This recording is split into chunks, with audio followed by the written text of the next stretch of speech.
Attention please in the program like everyone swagatham.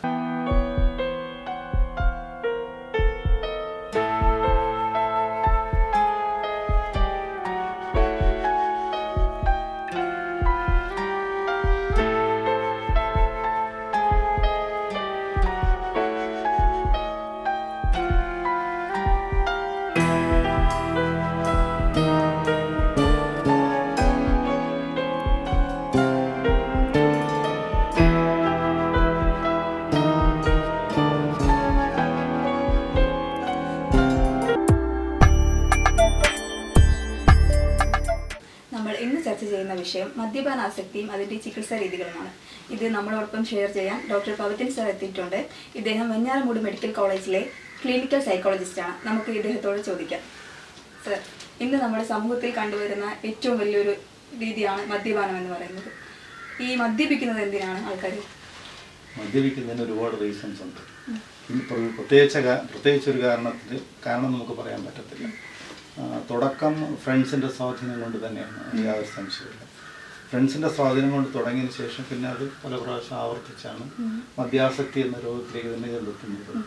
പിന്നെ ഈ കഴിച്ച് തുടങ്ങിയതിന് ശേഷം അവർ കണ്ടെത്തുന്ന കാരണങ്ങൾ എന്തെന്ന് ചോദിച്ചാൽ, ഒരു രസത്തിന് വേണ്ടി, പിന്നെ കഴിക്കാതിരിക്കാൻ പറ്റാത്തൊരവസ്ഥ വരുന്നത് കൊണ്ട്, പിന്നെ ക്ഷീണം മാറ്റാൻ, ഇപ്പോൾ ജോലി ചെയ്തതിന് ശേഷം വൈകുന്നേരം ക്ഷീണം മാറ്റാമെന്ന് പറയുന്നുണ്ട്, പിന്നെ മാനസിക പ്രശ്നങ്ങൾ ടെൻഷൻ മാറാൻ വേണ്ടി കഴിക്കുന്നു. ഇങ്ങനെ ഒരുപാട് റീസൺസ് അവർ പറയുന്നുണ്ട്.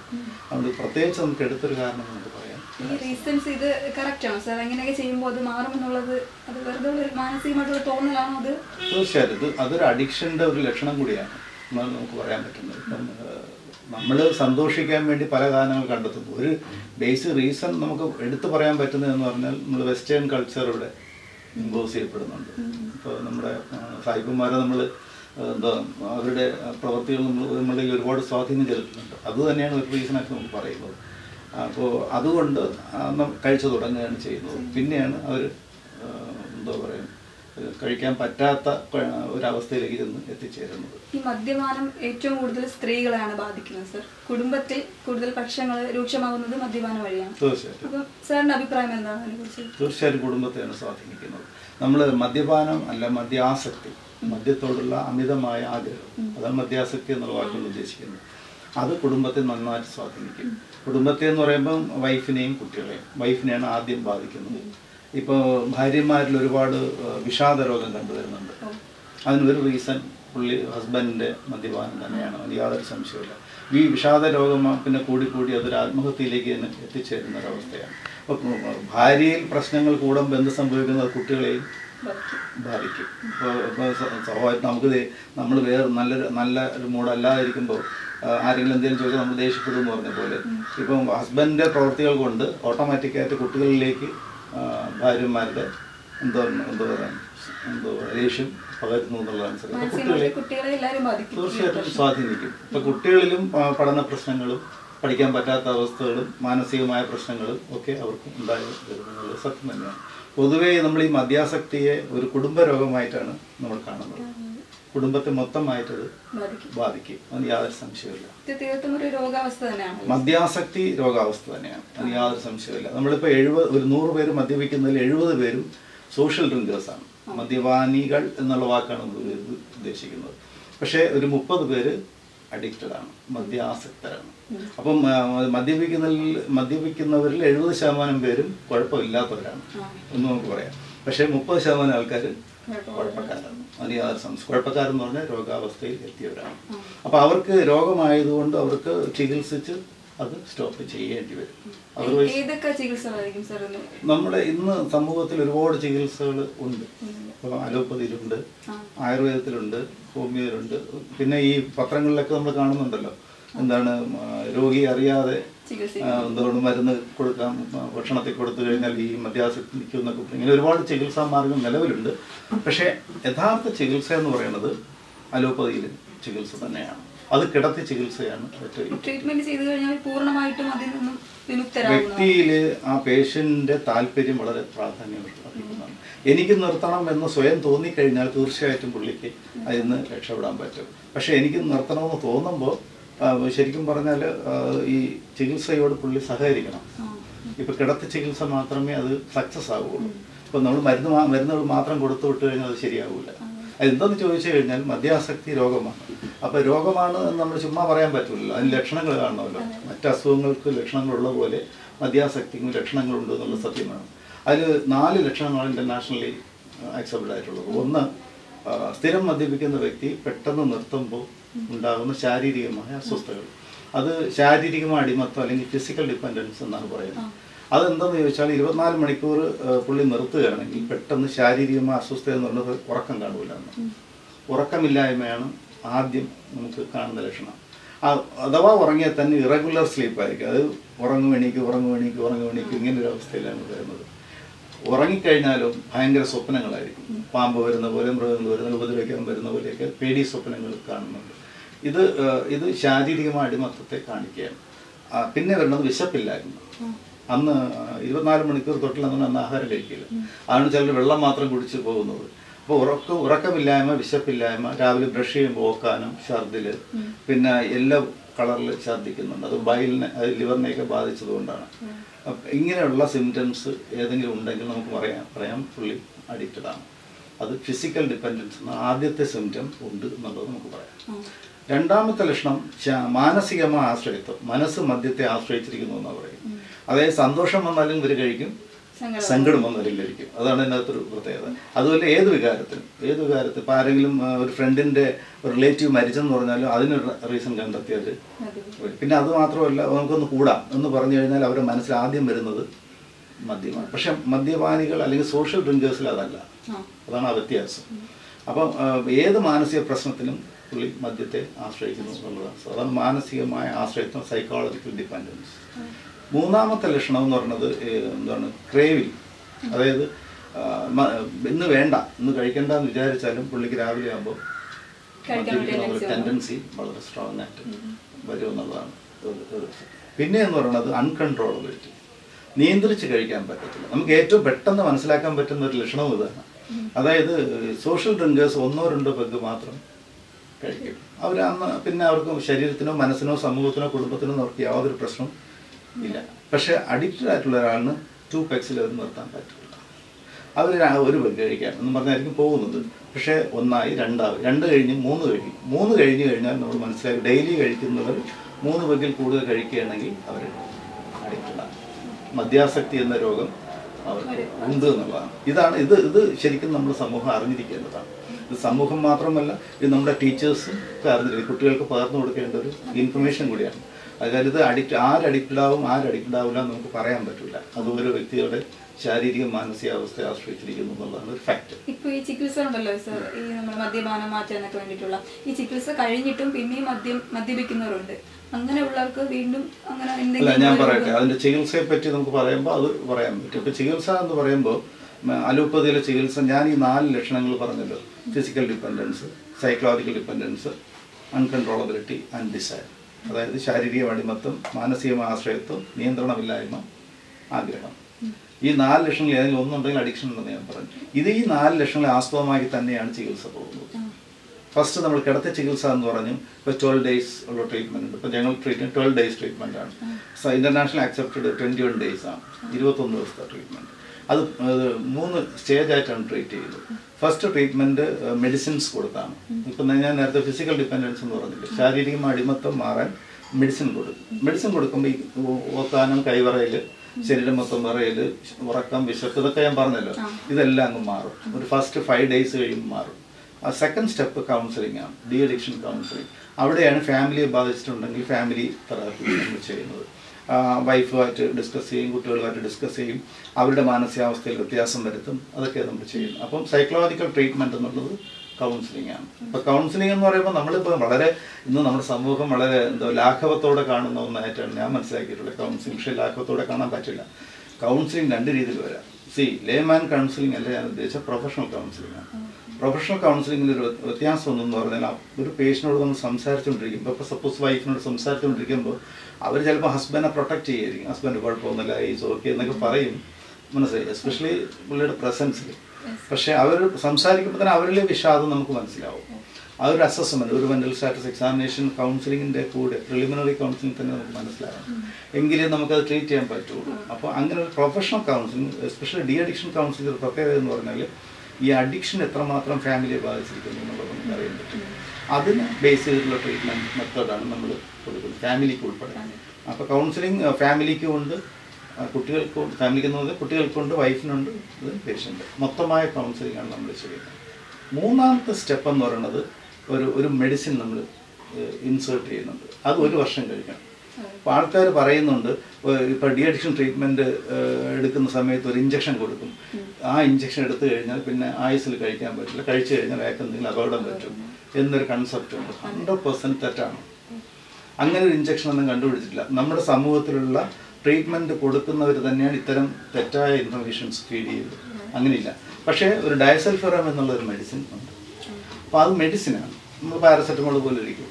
ആ മെഡിസിൻ നമ്മൾ കഴിക്കുന്ന അവസരത്തിൽ മദ്യം കഴിച്ചു കഴിഞ്ഞാൽ ഒരു കെമിക്കൽ റിയാക്ഷൻ വരും എന്നേ ഉള്ളൂ. അതെ, എന്ന് പറഞ്ഞാൽ ഇപ്പോൾ ഛർദ്ദിൽ, വയറിളക്കം, കുറച്ച് ഒരു പാൽപിറ്റേഷൻ, ഇതൊക്കെ വരുമെന്നുള്ളതല്ലാതെ പേഷ്യൻ്റ് വലിയ ഡേഞ്ചറൊന്നും വരില്ല.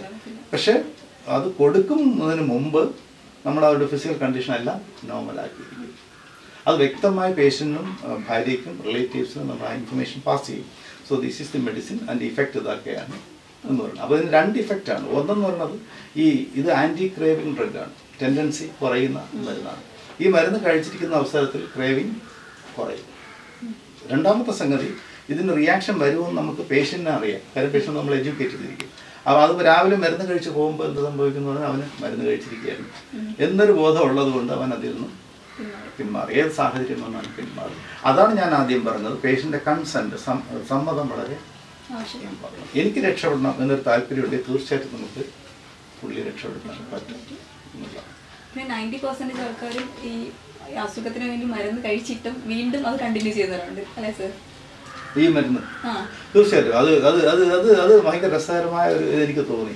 1 വർഷം മരുന്ന് കഴിക്കാനാണ് നമ്മൾ പറയുന്നത്.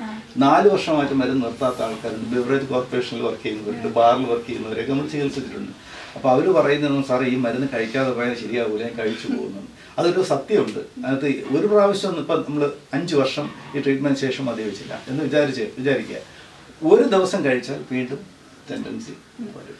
അപ്പോൾ വീണ്ടും ഒന്നേന്ന് നമ്മൾ ചികിത്സിക്കണം. അതൊരു ഫാക്റ്റാണ്, അത് സത്യമാണ്. അപ്പോൾ അതുകൊണ്ടാണ് ഇപ്പം ചികിത്സ എടുത്തവർ വീണ്ടും മദ്യപിച്ചല്ലോ, അവിടെ പോയി ചികിത്സ എടുത്തു, ഇവിടെ പോയി ചികിത്സ എടുത്തു, എന്നിട്ട് പുള്ളി വീണ്ടും പഴയ പോലെ തന്നെ എന്ന് പറയുന്നതിൽ അർത്ഥമില്ല. എവിടെ ഇപ്പോൾ അമേരിക്കയിൽ പോയി ചികിത്സ എടുത്താലും ഇത് തന്നെയാണ് യഥാർത്ഥ ഡി അഡിക്ഷൻ ട്രീറ്റ്മെൻറ്റ്. അപ്പോൾ അത് കൊടുത്തു കഴിഞ്ഞാൽ പുള്ളി നീറ്റാവും എത്ര കാലം വേണമെങ്കിൽ. പക്ഷെ അതുപോലെ തന്നെ ഓപ്പോസിറ്റ് ആയിട്ടും വീണ്ടും മദ്യപിക്കുന്നവരും ഉണ്ടല്ലോ സർ. അതാണ് ഞാൻ പറഞ്ഞത്. അത് തന്നെ ഇപ്പോൾ ഇവിടെ ട്രീറ്റ്മെൻറ്റ് എടുത്ത് 10 വർഷം കഴിഞ്ഞാൽ ഒരു പെഗ് കഴിച്ചാൽ പുള്ളി വീണ്ടും പഴയ പോലെ ആവും. അപ്പം അതുകൊണ്ട് പൂർണ്ണമായി നിർത്തണം എന്നൊരു താല്പര്യമാണ് പുള്ളിക്ക് വേണ്ടത്. പിന്നെ ഇതുമൂലം ഉണ്ടാവുന്ന സോഷ്യലായിട്ടാണെങ്കിലും ഒരുപാട് പ്രശ്നങ്ങൾ ഈ മദ്യപാനം മൂലം തീർച്ചയായിട്ടും ഉണ്ടാവുമല്ലോ. മദ്യപാനങ്ങൾ സോഷ്യൽ ഇഷ്യൂ എന്ന് പറയുന്നത് ഇപ്പം കുടുംബ ആത്മഹത്യ നമ്മൾ പത്രത്തിലൊക്കെ വായിക്കുന്നുണ്ട്. അതിന് ഒരു റീസൺ ഹസ്ബൻഡിൻ്റെ അല്ലെങ്കിൽ ആ വീട്ടിലെ ആ ഗൃഹനാഥൻ്റെ മദ്യപാനം തന്നെയാണ്. അതിന് യാതൊരു സംശയമില്ല. കാരണം പുള്ളി മദ്യപിച്ച് കഴിയുമ്പോൾ പുള്ളിക്ക് വിഷാദ രോഗം വരും. ഈ മദ്യം എന്ന് പറയുന്നത് എല്ലാവരും ഒരു ഉത്തേജനത്തിന് വേണ്ടിയാണ് കഴിക്കുന്നത്. ഇപ്പോൾ സെക്ഷൽ സാറ്റിസ്ഫാക്ഷന് വേണ്ടി, പിന്നെ എന്താ പറയാൻ ഒരു ഉന്മേഷം വരാൻ വേണ്ടി, സന്തോഷത്തിന് വേണ്ടി. പക്ഷേ മദ്യത്തിൻ്റെ ആഫ്റ്റർ എഫക്റ്റ് തിരിച്ചാണ്, ഡിപ്രഷനാണ് ഉണ്ടാക്കുന്നത്. അത് പലർക്കും അറിയത്തില്ല. അപ്പോൾ ആദ്യം മദ്യം കഴിക്കുമ്പോൾ ഒരു യുഫോറിക് ഇഫക്റ്റ്, ഒരു സന്തോഷവും ഒരു ഉണർവൊക്കെ വരും. കുറച്ച് കഴിയുമ്പോൾ അത് നെഗറ്റീവായിട്ട് അഫക്റ്റ് ചെയ്യും. അതുകൊണ്ടാണ് ഇവർ ചെന്ന് വീണ്ടും കഴിക്കുന്നത്. വീണ്ടും അടുത്ത അളവ് കഴിക്കുമ്പോൾ വീണ്ടും ആ പോസിറ്റീവ് ഇഫക്റ്റ് വരും. അഡിക്ഷൻ ഉള്ളതുകൊണ്ടാണ്, അത് താല്പര്യം വരുന്നത് കൊണ്ട് തന്നെയാണ്. അപ്പോൾ ഇങ്ങനെ കഴിയുമ്പോൾ അവർക്ക് വിഷാദം വരികയും ആ വിഷാദം സ്വാഭാവികമായിട്ട് അയാളുടെ ഈ പറഞ്ഞ പോലെ കോപ്രായങ്ങളൊക്കെ കാണുമ്പോൾ വൈഫിനുണ്ടാകുന്ന വിഷമങ്ങളും അത് വെച്ചിട്ട് ഇയാൾക്ക് വിഷാദം വരുമ്പോൾ ഇയാൾ വൈഫിനെ പ്രേരിപ്പിക്കും. ഇപ്പം വൈഫ് സ്നേഹമുള്ള ഒരു ഭാര്യയാണെങ്കിൽ നമുക്ക് ഒരുമിച്ച് മരിക്കാൻ കാശില്ല, ഇനിയിപ്പോൾ എന്താ ജീവിക്കാൻ പറ്റില്ല എന്ന് പറഞ്ഞ് അവരെ കൂടെ പ്രേരിപ്പിച്ച്, ശരിക്കും പറഞ്ഞൊരു ഹോമിസൈഡാണ്. അങ്ങനെയാണ് ഈ കുടുംബാത്മഹത്യകൾ കുറേയൊക്കെ വരുന്നത്. ആ പുള്ളിയുടെ ആൽക്കഹോളിസം തന്നെയാണ് സ്വാധീനിക്കുന്നത്. അത് ഈ ആൽക്കഹോളിസം കൂടെ കുട്ടികൾക്കും വിഷാദം വരികയും, ഇപ്പോൾ ഒരു എക്സാമ്പിൾ പറയുകയാണെങ്കിൽ കുട്ടികൾ ഇപ്പോൾ സ്കൂളിൽ പോകുമ്പോഴത്തെ സ്കൂളിൽ പേരൻസ് മീറ്റിംഗ് ഒക്കെ ഉണ്ടല്ലോ. ഈ പേരൻസ് മീറ്റിങ്ങിന് പെൺകുട്ടികളാണെങ്കിൽ ഏറ്റവും കൂടുതൽ അച്ഛൻ വരാനാണ് ഇഷ്ടപ്പെടുന്നത്. അതങ്ങനെയല്ലേ വരുള്ളൂ. നിങ്ങൾ പെൺകുട്ടികൾക്ക് അച്ഛനോടാണ് കൂടുതൽ താല്പര്യം, ആൺകുട്ടികൾക്ക് അമ്മയോടാണ് താല്പര്യം, ഇലക്ട്രോയിഡിപ്പസ് കോംപ്ലക്സ്. അപ്പോൾ അങ്ങനെ വരുമ്പോഴത്തേക്ക് അച്ഛൻ മദ്യപിക്കുകയാണെങ്കിൽ ഈ മോള് വരണ്ടാന്ന് പറയും, അച്ഛൻ വരണ്ടാന്ന് പറയും. സപ്പോസ് അച്ഛൻ മദ്യപിച്ചാണ് അവിടെ ചെന്നിരുന്നെങ്കിൽ ചെല്ലുകയാണെങ്കിൽ തീർച്ചയായും കുട്ടിയെ കുട്ടിയില്ലേ, കൂട്ടുകാരികളൊക്കെ അറിയാം. അപ്പോൾ അത് കുട്ടിയെ ഭയങ്കരമായിട്ട് സ്വാധീനിക്കുന്നുണ്ടെന്നുള്ളത് സത്യം തന്നെ. സാറിന്റെ അനുഭവത്തിൽ ഇങ്ങനെ എന്തെങ്കിലും ഒരു കേസസ് ഒരുപാട് കേസ് തീർച്ചയായും കുട്ടികളിലെ ഡിപ്രഷൻ വന്നിട്ട് ഇത് കുട്ടികളിലെ ഡിപ്രഷനിൽ ഏറ്റവും കൂടുതൽ നമുക്ക് വരുന്ന കേസ് ഹിസ്റ്റീരിയ എന്ന് പറയും, കൺവേർഷൻ റിയാക്ഷൻ. പെൺകുട്ടികളാണ് ഏറ്റവും, ടീനേജ് പെൺകുട്ടികളാണ് ഏറ്റവും കൂടുതൽ വരുന്നത്. അത് ഇവർക്ക് ഇപ്പം ഈ ഫിറ്റ്സ് വരുന്ന പോലെയൊക്കെ കാണിക്കും. ഇപ്പോൾ ഫിറ്റ്സ് വന്ന് അങ്ങ് വീഴും, അത് ഫെയിൻറ്റ് ചെയ്യും, പിന്നെ ഒരു സൈഡ് താഴ്ന്ന പോലെ കാണിക്കും, മനസ്സിലായി. ഇങ്ങനെയുള്ള അസുഖങ്ങൾ, പിന്നെ കണ്ടിന്യൂസ് ഹെഡ് ഏക്ക്, കണ്ടിന്യൂസ് സ്റ്റൊമക്ക് ഡിസ്കംഫേർട്ട് ഇങ്ങനെ കാണിക്കും, സ്കൂളിൽ പോകാൻ പറ്റില്ല. ഇങ്ങനെയുള്ള ഇത് വരുന്നത് ഒരു പരിധിവരെ സൈക്കോസൊമാറ്റിക് ഡിസോർഡർ എന്നാണ് പറയുന്നത്. മാനസികമായ കാരണങ്ങളാൽ വരുന്ന ശാരീരികമായ അസ്വസ്ഥതകൾ.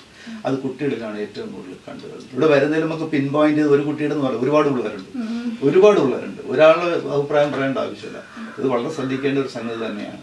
അപ്പോൾ കുട്ടികളെ ഇപ്പം ഈ കുട്ടിക്ക് ഇപ്പം എനിക്ക് വയറുവേദന എന്ന് പറയുമ്പോൾ ഞാൻ അതിലേക്ക് ഒരു കേസ് തന്നെ പറയാം. ഇപ്പോൾ ഇവിടെ അടുത്തുള്ള സ്ഥലം പറയുന്നില്ല, ഇവിടെ അടുത്തുള്ള ഒരു കുട്ടി ഈ ഹിസ്റ്ററിക്കലായിട്ട് വന്നതാണ്. ഹിസ്റ്ററി എന്ന് പറഞ്ഞാൽ കുട്ടിക്ക് ഒരു വിട്ടുമാറാത്ത വയറുവേദന. ഡോക്ടേഴ്സ് എല്ലാം കണ്ടു, വേറെ എൻഡോസ്കോപ്പി ചെയ്തു, എല്ലാം ചെയ്തു. ഒരു അങ്ങനെയാണ് സൈക്കോളജിസ്റ്റിൻ്റെ അടുത്ത് വിട്ടത്. അത് നമ്മൾ ഹിസ്റ്ററി എടുത്തപ്പോഴാണ് മനസ്സിലായത്, കുട്ടി ഒരു മാസം മുമ്പ് ശരിക്കും ഈ ടൈഫോയിഡ് പോലെ വന്ന് നല്ല ടെമ്പറേച്ചർ വന്ന് അങ്ങനെ അഡ്മിറ്റ് ചെയ്തിരിക്കുകയായിരുന്നു. അഡ്മിറ്റ് ചെയ്തിരുന്ന സമയത്ത് ഈ അച്ഛൻ ആണ് കൂടെ ഇരുന്നത്. മകളോടുള്ള അറ്റാച്ച്മെന്റ്, ഒരു മോളേ ഉള്ളൂ. അമ്മ ഈ ചെറിയ ആയ പണിയുള്ളത് കൊണ്ട് അമ്മ പോയി. അച്ഛനാണ് കൂടെ 15 ദിവസം കൂടെ ഇരുന്ന് കുട്ടിയെ രക്ഷപ്പെടുത്തിയെടുത്തത്. അപ്പോൾ ഈ 15 ദിവസം അച്ഛൻ മദ്യപിച്ചിട്ടില്ലായിരുന്നുള്ള സത്യമാണ്. അതിൽ 2 കാര്യങ്ങളുണ്ട്. ഒന്ന്, ഹോസ്പിറ്റലിൽ ഇരിക്കാൻ മദ്യപിക്കാൻ പറ്റില്ല, ഡോക്ടേഴ്സ് അടിച്ച് പുറത്താക്കും. രണ്ടാമത്തെ സംഗതി മോളുടെ ട്രീറ്റ്മെന്റ് ആണ്. അപ്പോൾ ഈ മകളുടെ മനസ്സിൽ വന്ന് എന്തെന്ന് ചോദിച്ചു കഴിഞ്ഞാൽ, എനിക്ക് അസുഖം വന്നാൽ അച്ഛൻ മദ്യപിക്കും. ഇത് മനസ്സിൽ വരികയും ഓട്ടോമാറ്റിക് കുട്ടി പിന്നെ വയറുവേദന, തലവേദന ഇത് അഭിനയിക്കും. അച്ഛൻ ഭയങ്കര തലവേദന, എന്നാൽ മോള് പോകണ്ട. മോൾ ഒറ്റയ്ക്കായതുകൊണ്ട് വീട്ടിൽ അമ്മ ജോലിക്ക് പോകും, ഒറ്റയ്ക്കായതുകൊണ്ട് അച്ഛനൊന്നും പോകത്തില്ല. അച്ഛന് മോളോടുള്ള അറ്റാച്ച്മെന്റാണ്. അപ്പോൾ ഈ തലവേദന, ഈ വയറുവേദന, ഇങ്ങനെയുള്ള ഇല്ലാത്ത അസുഖം ആദ്യം കുട്ടി അഭിനയിക്കുകയും പിന്നെ അതൊന്ന് ഓട്ടോമാറ്റിക് കുട്ടിയുടെ കൺട്രോൾ തന്നെ വിടും. കുട്ടി ഇങ്ങനെ അസുഖമായിട്ട് കൺവേർട്ട് ചെയ്യും. അതാണ് സൈക്കോസൊമാറ്റിക് ഡിസോർഡർ. ഇപ്പോൾ ഹെഡേക്കുകൾ ഇങ്ങനെയുള്ളതെല്ലാം ഇങ്ങനെയാണ് വരുന്നത്. ചില ആസ്മാറ്റിക് കംപ്ലയിൻസ്, ഇപ്പോൾ ആസ്മ ഉള്ളവരിൽ ഒരു 50% സൈക്കോളജിക്കലാണ്, മനസ്സിലായില്ലേ. അപ്പം അങ്ങനെ ഈ കുട്ടിയെ അവസാനം നമ്മൾ എന്ത് ചെയ്യുന്നു പറഞ്ഞാൽ, അച്ഛനെ ഡി അഡിക്ഷൻ ട്രീറ്റ്മെന്റിന് വിധേയനാക്കി, എന്നിട്ട് മകളെ ബൈസ്റ്റാൻഡറാക്കി അവിടെ ഇരുത്തി 8-12 ദിവസം നമ്മൾ ഇരുത്തി ചികിത്സിച്ച്, എന്നിട്ട് ഈ ഇൻഫർമേഷൻ അച്ഛനെ ഫീഡ് ചെയ്യുകയും ചെയ്തു. മകൾക്കൊട്ടും ഉൾക്കൊള്ളാൻ പറ്റുന്നതല്ല. റിലേഷൻഷിപ്പ് ഒക്കെ ഒരു പരിധിവരെ മദ്യപാനം കുറയ്ക്കുന്നതിൽ സഹായിക്കുമല്ലേ? തീർച്ചയായും. ഇപ്പം നമ്മളിപ്പം ഡി അഡിക്ഷൻ ട്രീറ്റ്മെന്റ് പറഞ്ഞാൽ ചിലപ്പം പേഷ്യന്റ് വരില്ല, അച്ഛൻ വരത്തില്ല. അപ്പം നമ്മൾ പ്രേരിപ്പിക്കുന്നതിന്റെ മകളെയാണ്. മകളോട് പറയും, മോള് എന്ന് പറഞ്ഞാൽ അച്ഛൻ കേൾക്കും. അച്ഛാ എനിക്ക് സ്കൂളിൽ പോകാൻ പറ്റുന്നില്ല, കൂട്ടുകാർ വഴക്ക് പറയും, ഇങ്ങനെയൊക്കെയുള്ളൊരു, അല്ലെങ്കിൽ കുറ്റപ്പെടുത്തുന്നു, അല്ലെങ്കിൽ അങ്ങനെയുള്ള മനസ്സിന് വിഷമമാണ് എന്ന് പറയുമ്പോൾ ഏതച്ഛനും മകളോടുള്ള അറ്റാച്ച്മെന്റ് കൊണ്ട് ചികിത്സ എടുക്കാം എന്നുള്ള ഒരു കാഴ്ചപ്പാടിൽ വരും. അങ്ങനെയാണ് വരുന്നത്. ഈ സ്ത്രീകളിലെ മദ്യപാനം പ്രഗ്നൻസി ടൈമിൽ കുട്ടികളെ, നമ്മൾ ഇടയ്ക്ക് ന്യൂസ് ഉണ്ടായിരുന്നല്ലോ, കുറച്ച് ആദിവാസി സ്ത്രീകൾ ഇതിന് മദ്യം വെച്ചിട്ട് കുട്ടികൾക്ക്, അതെങ്ങനെയാ സാർ എഫക്ട് ചെയ്യുന്നത്? അല്ല, സ്ത്രീകളിലെ മദ്യപാനം ആദിവാസി എന്നല്ല, ഇപ്പൊ കൂടുതലാണ്. ഇപ്പം ഞാൻ നേരത്തെ പറഞ്ഞ പോലെ വെസ്റ്റേൺ കൾച്ചർ നമ്മൾ ഇമിറ്റേറ്റ് ചെയ്യുകയാണ് അല്ലേ. ഇപ്പൊ സ്ത്രീകളിൽ ഭയങ്കരമായിട്ട് ഇപ്പം സോഷ്യൽ ഡ്രിങ്കിങ് എന്ന് പറഞ്ഞു കഴിഞ്ഞാൽ അതേ ഉള്ളൂ, ആ ഒരു കാഴ്ചപ്പാടിലേക്ക് വന്നിരിക്കുകയാണ്. അപ്പോൾ അത് തീർച്ചയായിട്ടും അവര് മദ്യപാനം എന്ന് പറഞ്ഞാൽ അവരുടെ ശരീരത്തെ ബാധിക്കുകയും പ്രത്യേകിച്ചും പ്രഗ്നൻസി സമയത്ത് അത് കുട്ടിയെ തീർച്ചയായിട്ടും സ്വാധീനിക്കും. അത് യാതൊരു സംശയമില്ല. കുട്ടിയുടെ ബിഹേവിയർ, നമ്മുടെ ബിഹേവിയർ എന്ന് പറയുന്നത് അതിൻ്റെ ബേസ് എന്ന് പറയുന്നത് ഫിസിയോളജിക്കൽ ചേഞ്ചസ് ആണ്. നമ്മുടെ ഹോർമോണിൽ വരുന്ന ചേഞ്ചസ് കൊണ്ടാണ് നമ്മുടെ ബിഹേവിയറൽ ചേഞ്ചസ് വരുന്നത്. അപ്പോൾ ആൽക്കഹോൾ ചെല്ലുമ്പോൾ ഓട്ടോമാറ്റിക് ഹോർമോണൽ ചേഞ്ചസ് ഉണ്ടാവും. അപ്പോൾ അമ്മയുടെ ഇൻടോക്സിക്കേഷൻ, എസ്പെഷ്യലി പ്രഗ്നൻസി സമയത്താണെങ്കിൽ ഓട്ടോമാറ്റിക്കായിട്ട് ആ ബ്ലഡിലൂടെ കുട്ടിക്കും കിട്ടുമല്ലോ. ടെൻഡൻസി ഉണ്ടാകുന്നത് മാത്രമല്ല, ഇമോഷണൽ ചേഞ്ചസ് ഉണ്ടാവും. കുട്ടിയുടെ ഭാവിയിൽ അത് കുട്ടികൾക്ക് ഒരുപാട് പ്രശ്നങ്ങൾ ഉണ്ടാവാൻ ചാൻസ് കൂടുതലാണ്. നമ്മുടെ കേരളം ഇപ്പോൾ നമ്മൾ ന്യൂസിലും പത്രങ്ങളിലും ഒക്കെ കാണുന്ന ഒരു സബ്ജക്റ്റാണ്. കേരളം മദ്യപാനം തീർത്തും ഉപേക്ഷിക്കാൻ പോകുന്നുവെന്ന്, ഫുൾ ബാറുകളും അടയ്ക്കുന്നു, കേരളത്തിൽ ഒരു തുള്ളി മദ്യം പോലും കിട്ടാത്ത അവസ്ഥ വരുമെന്ന് പറയുന്നു. ഇതുവരെ ആയിട്ടില്ല, ഈ പ്രാബല്യത്തിൽ വരുന്നു എന്ന് പറയുന്നു. അങ്ങനെ ഒരു സിറ്റുവേഷൻ ഉണ്ടാവുമ്പോൾ ഇതുവരെ ഉണ്ടായിരുന്ന മദ്യപാനികളും അല്ലെങ്കിൽ അങ്ങനെ ഉണ്ടാവുമോ, അങ്ങനെ കേരളത്തിൽ ഉണ്ടാകുമോ? സാറിന് എന്താണ് പറയാനുള്ളത്? അല്ല, ഇപ്പോഴൊരു എനിക്കത് പൊളിറ്റിക്കൽ ഇഷ്യൂ ആയിട്ടാണ് തോന്നുന്നത് ഇപ്പോഴുള്ളത്. കാരണം പെട്ടെന്ന് എല്ലാ 413 ബാർ ഇപ്പൊ സ്റ്റോപ്പ് ചെയ്ത് കഴിഞ്ഞു. ഇനി ബാക്കിയുള്ളത് ഇവിടെ സ്റ്റോപ്പ് ചെയ്യണം, ഔട്ട്ലെറ്റുകളെല്ലാം സ്റ്റോപ്പ് ചെയ്യണം, ഒരു മാസം കൊണ്ട് സ്റ്റോപ്പ് ചെയ്യാന്നൊക്കെ പറയുന്നത് തെറ്റാണെന്നാണ് എൻ്റെ ഒരു കാഴ്ചപ്പാട് ശാസ്ത്രീയമായി. കാരണം ഒരുപാട് പേര് അഡിക്റ്റഡ് ആയിട്ടുണ്ട് നമ്മുടെ സമൂഹത്തിൽ, ഒരുപാട് പേരുണ്ട്. ഇപ്പൊ ട്രീറ്റ്മെന്റിന് നമുക്കറിയാം ഒരുപാട് പേര് വരുന്നുണ്ട്. ഇപ്പൊ ഇങ്ങനെ നിർത്താൻ പോകുന്നു എന്ന് പറഞ്ഞപ്പോൾ തന്നെ കുറെ ആൾക്കാർ വരുന്നുണ്ട്. പക്ഷെ പെട്ടെന്ന് നിർത്തുമ്പോൾ അത് വലിയ പ്രശ്നങ്ങൾ ഉണ്ടാവും. പൂർണ്ണമായി പ്രാക്ടിക്കൽ ആകുമെന്ന് എനിക്ക് വിശ്വാസമില്ല.